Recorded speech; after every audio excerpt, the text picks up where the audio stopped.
So this is what I made with TouchDesigner without even touching TouchDesigner myself. All of this was done by a self-evolving agent that understands my creative ideas and execute on them. And this is how you can do it too. So the first thing that you're gonna do is download the Hermes Desktop Agent. And after you landed on the Hermes Desktop Agent, just go to the settings and you can choose the providers you want to connect with. And for this task, I'm actually using MiniMax M3, which is a new open source model. It has powerful VLM capabilities to understand visual better.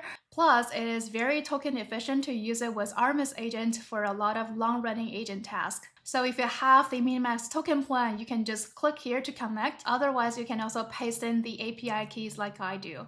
So the next step is to set up the computer you use on your Hermes agent because I don't want to touch any new softwares myself. So computer use, just let the agents do it. So first, let's go to the skills and tools and make sure that the computer use skill is turned on. And then you can basically check with Hermes agent to see if computer use is enabled, and then enable any necessary configs on your laptop if needed. So for me, I also added the Cool driver MCP to power my computer use.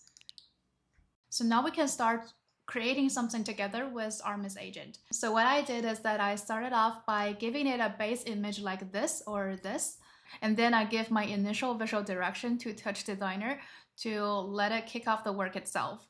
The agent just told me that we need a 2.0 MCP to bridge TouchDesigner with Hermes. I don't really know about this before, but my agent just automatically figured out the knowledge, download the required plugin, and register for me. And during the process, I can steer the directions, bounce ideas with my agent, and check the progress anytime in TouchDesigner. The good thing about Hermes agent is that it's really good at learning and improving based on its own memory. And with M3, you can actually orchestrate intensive skills and tool use to generate visual effects and videos without burning scary amount of tokens. Once I'm done with one visual, I can just inject the learnings into a reusable skill with Hermes agent. And then you can play around with more ideas.